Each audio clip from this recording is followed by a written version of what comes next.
Hi and good evening. Thank you for watching. I'm Shakil 5858. I am Buddham. Now the latest headlines from world channels and news agencies.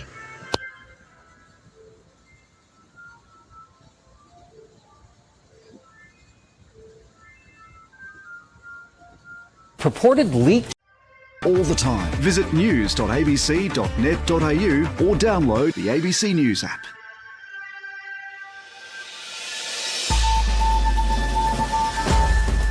Today, hundreds rally in central Sydney demanding stronger action against anti-Semitism.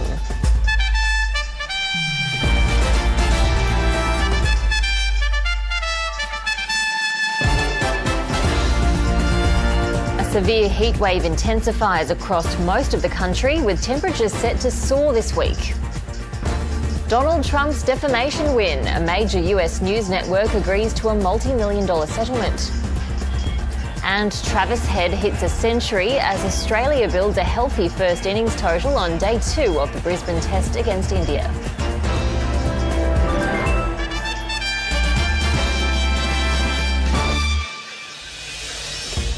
Hello and welcome to ABC News. I'm Ruby Cornish. Tonight, unidentified drone mystery. Why so many drones and so little information about them? What federal agencies revealed today. An airport shut down after a swarm of drones breached the airspace. The federal government sending more aircraft detection devices to the region. And our team with police overnight searching for drones in the skies. That's moving really fast. Exactly. That's 3 in a row. A new high-powered attorney for the alleged CEO killer. What she said about his case before she was hired. New details on what his mother told law enforcement. Plus the online fundraiser to pay for his legal bills. President-elect Trump at today's Army-Navy game, showing full support for his embattled pick for defense secretary and the $15 million settlement he just won. Nancy Pelosi airlifted to a military hospital in Europe. What we know about her health emergency. NBC News exclusive. Jay-Z's accuser speaks out. No. It was the word of 2 celebrities against mine. The inconsistencies in the story she told us that have Jay-Z's lawyers saying the case should be thrown out. And is time up for daylight saving time? What President-elect Trump is now promising. This is NBC Nightly News with Jose Diaz-Balart. As the sightings of mystery drones grows to more states beyond just New Jersey.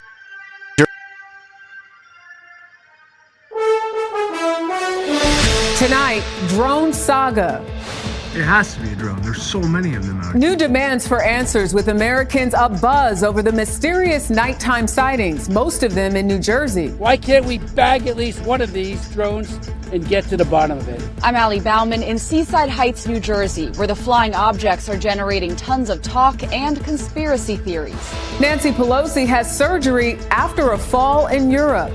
America and our partners have an important stake in helping the Syrian people chart this new path. U.S. and Arab leaders meet, appealing to Syria's new rebel leaders for stability. CBS's MTS Tayeb is there. Did you ever imagine this day would come? President impeached. South Koreans celebrate. Parliament makes its move after martial law crisis. In the West, rain and snow spread as a new storm blows in this final weekend of fall. And later, the missing monarchs. Why the once common butterflies may need federal protection. They've heard about them for years and years, and they go in and they're skeptical, and then they go, wow. This is the CBS Weekend News from New York with Jerika Duncan.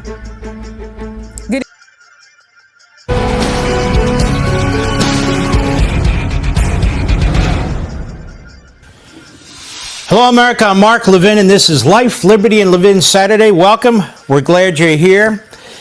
You know, I've been thinking about this horrific problem that we're with people pouring over the border, drugs pouring over the border, women being sold into sex slavery, children missing, over 300,000 unaccompanied minors, the Mexican cartels making billions of dollars off of fentanyl, of the death of American citizens, we really have three problems.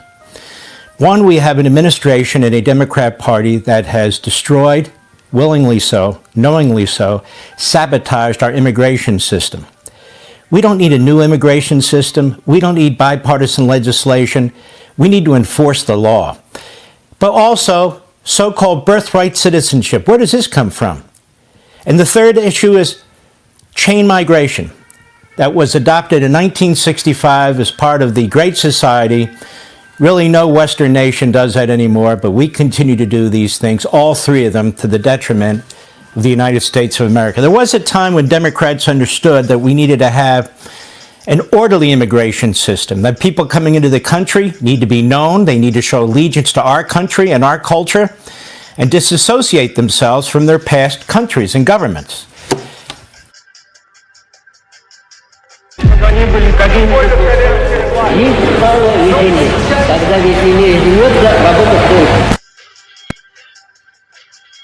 Many haven't heard of him. He was a very close aide and confidant to John Kennedy. He was a Harvard professor, and he wrote a very famous book called The Disuniting of America, when even elitist scholars of the left believed in having a serious immigration system. As a matter of fact, in 1965, when they voted on this act, which has so destroyed American immigration policy, this Hart-Celler Act, one of the people who was most critical was a man named Theodore White. Theodore White was a liberal, he was a Democrat, but he was an author. And he wrote about the presidential elections every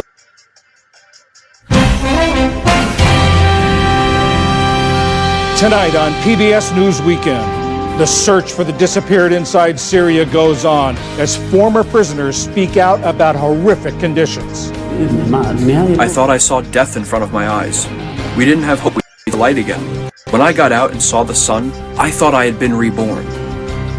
Then how Hurricane Helene caused a shortage of IV fluids affecting hospitals nationwide.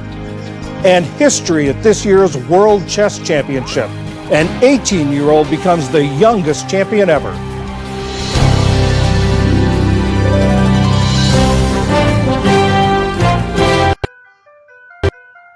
Canadians are rightly fed up.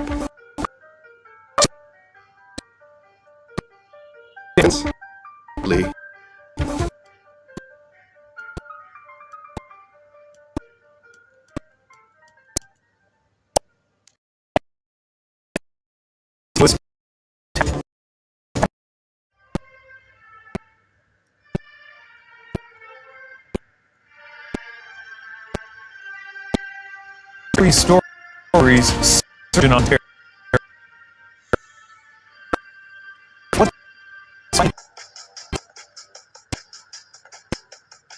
Is it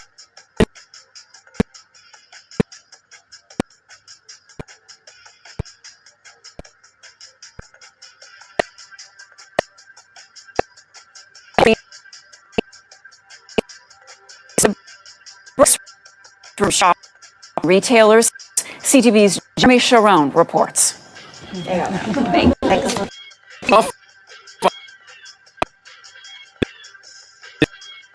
Kids saving the tax today. Were you aware today's the first day of this tax holiday the government? Actually, no, it's not a break, but also be on more useful things as well. My head backed up and I bought this.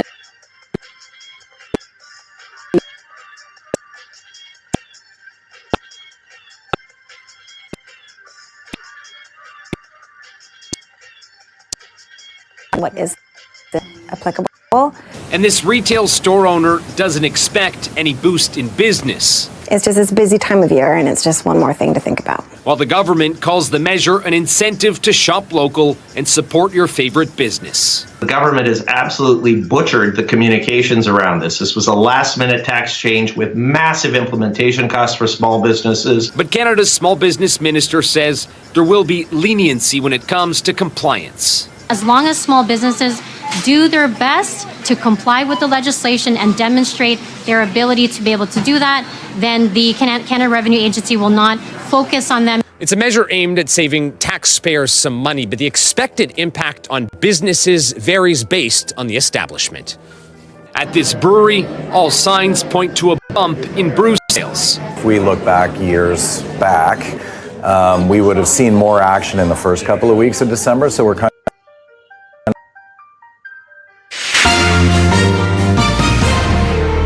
On this Saturday night, Canada's holiday tax break is here.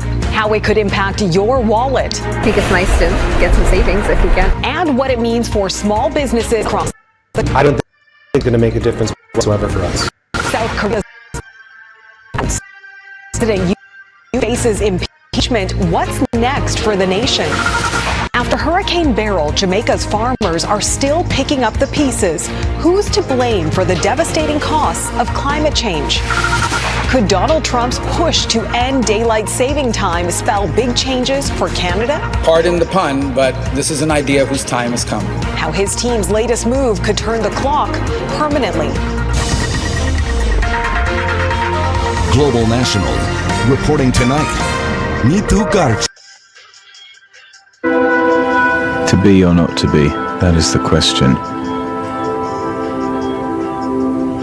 Whether 'tis nobler in the mind to suffer the slings and arrows of outrageous fortune. You're watching scenes from a 90-minute movie about a production of Shakespeare's Hamlet set entirely in a video game. Fools their way to dusty death. Lockdown. 2 out-of-work actors with nothing to do and nowhere to be, apart from Los Santos, the fictional current home of Grand Theft Auto, one of the most successful and violent games of all time. The actors were bored and frustrated, but they had an idea. We are making a documentary about me trying to set up a Shakespeare production. A real-time production of Hamlet with a real cast and real crew, staged in the unpredictable world of GTA. If I could just request that you refrain from killing each other. Oh, and don't kill the actors either. Do you think that doing a production of Hamlet inside GTA is achievable? No, I think it's a terrible idea, but I definitely think we should try and do it. Well, Grand Theft Hamlet really happened, and I'm relieved to confirm the actors survived.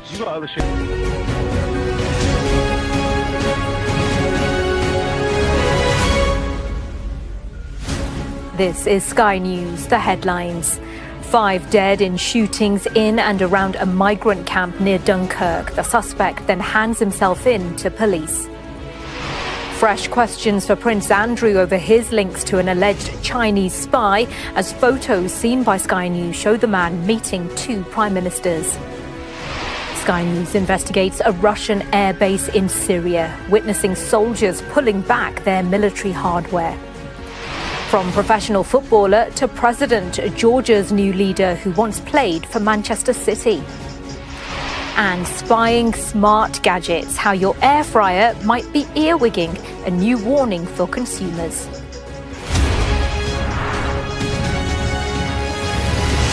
Hello, good morning. Welcome to the programme.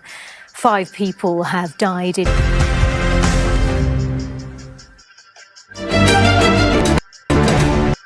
Hi, with your this hour.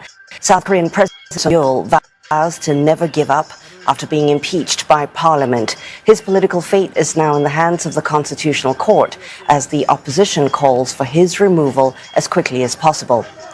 Well, South Korea's main opposition Democratic Party says it has decided not to seek the impeachment of Prime Minister Han Duck-soo. Mr. Han was made acting president after Yoon Suk-yeol was impeached for briefly imposing the emergency measure. He's pledged to carry out diplomatic and security policies without disruption. And a call for inclusive government in Syria. Diplomats from the US, EU, Turkey, and Arab nations push for stability after the fall of Assad's regime.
It's a crucial facility for Libya's energy sector. But some of the Zawiya refinery's reservoirs were damaged as a result of ongoing face-offs between armed groups nearby. This has led Libya's National Oil Corporation to declare force majeure. Situated in the west of the country, the refinery processes crude oil from the Shahara field, which is among the country's largest. Producing diesel, gasoline, jet fuel and LPG, it's essential for domestic fuel supply. The refinery contributes to Libya's energy needs as well as its economy. When fully functioning, it handles more than 100,000 barrels of crude oil daily. The refinery also plays a part in fulfilling the needs of Libya's overall requirements. Groups in Guinea say they're outraged by an announcement by the junta that the transition to democratic rule will extend beyond the end of the year. A spokesperson for the ruling authority said conditions for the transitional period to end have not yet been met. In negotiations with the regional group ECOWAS, the junta, which seized power in a coup in 2021, had promised to return to elections and civilian rule within 2 years. Namibia's main opposition party says it plans to file a legal challenge against the results of last month's disputed election. The announcement by the Independent Patriots for Change comes a day after a court on Friday granted it and another opposition party the right to inspect material from the polls. They on DW.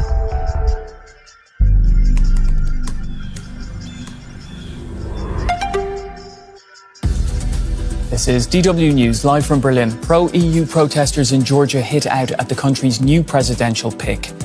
They say former footballer Mikhail Kavalashvili isn't qualified for the job, as the woman he's been elected to replace claims she won't step down. Also ahead. A week after the fall of the Assad regime in Syria, we take a look at how life is changing as students head back to school.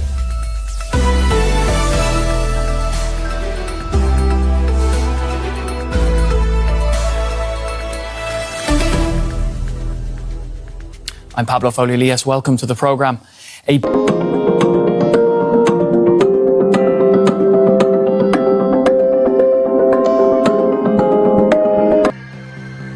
Mass graves allegedly found in Damascus as the horrors of the Assad dictatorship continue to be uncovered a week after the regime's fall.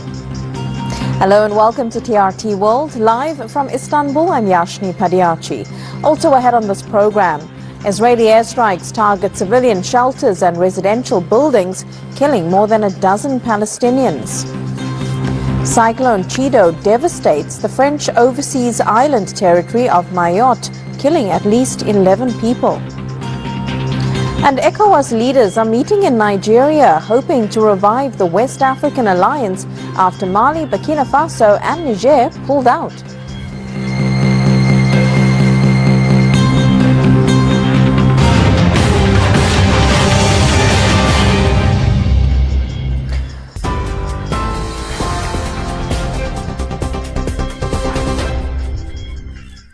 Nana, thank you. The top stories this hour. Labour has claimed a record pace for removing migrants from the UK, but channel crossings are still at an all-time high. The Home Office says nearly 13,500 people have been removed since Labour's election win in July. That's the most in any 6-month period since 2019. However, the number of channel crossings continues to rise, with over 21,000 migrants arriving by small boat, including a record 609 on Thursday. Home Secretary Yvette Cooper says Labour is intensifying border security and cracking illegal who are failing to control our border. I'm not going to run away from this situation, but are pretending that they're immigration. They blocked us from doing a lot of. It wasn't that we had a majority in the Commons. We don't have a majority in the Lords. So a lot of legislation, the Rwanda legislation, even when we were putting it through, it was getting blocked elsewhere. So I'm not going to have Keir Starmer, who wanted foreign criminals to stop them from being deported, pretend that he is Mr. Immigration. In other news, a 2-year-old boy has died and 4 adults are seriously injured after a hit and run involving a stolen Porsche. The toddler was rushed to hospital following the crash in Smethwick near Birmingham just before 11 o'clock last night. But despite the efforts of medical teams, the child died. A 29-year-old woman and a 30-year-old man remain in a serious condition. Another man and a woman, both aged 30, are stable. An urgent hunt's now underway for the driver after the vehicle smashed into another car. Police are calling on the driver to make the right decision and hand themselves in. Elsewhere, an urgent manhunt's underway for those responsible for a triple shooting in northwest London last night. A woman in her 40s was shot and killed, while two men, both in their 30s, were injured and one critically. Residents in Brent say they heard 5 gunshots in quick succession. Police have cordoned off the area with a number of officers at the scene. Detectives are now working to track down those behind the attack and are urging anyone with information to come forward. Elsewhere, a tribunal has ruled that an alleged Chinese spy linked to the Duke of York and 2 former prime ministers posed a national security risk. The businessman, known only as H6, was barred from the UK last year after reportedly infiltrating high-profile circles, including attending events with David Cameron and Theresa May. Home Secretary Yvette Cooper says Britain must maintain economic ties with China, but will act strongly against security threats. Critics, including Nigel Farage, are calling for the man to be named, while Ian Duncan Smith demands a full investigation into his activities. The Duke of York insists no sensitive matters were ever discussed and says all contact stopped following government advice. At least 7 tourists in Fiji are fighting for their lives after a suspected mass alcohol poisoning at a luxury resort. Witnesses have described the scenes as terrifying, claiming up to 12 people collapsed. One victim was seen suffering seizures and foaming at while a who took a sip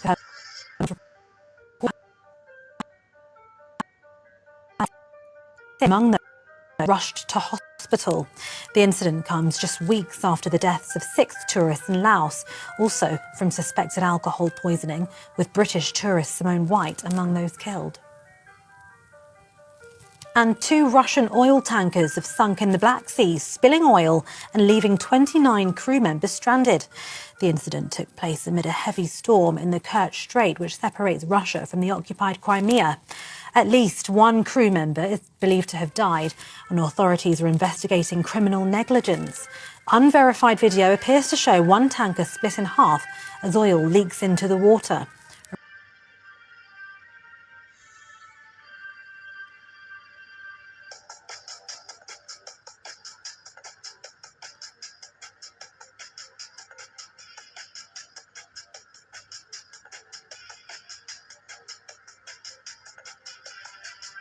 Thank you for sparing your precious time. This is Amir Shakil. Have a good life. Bye-bye.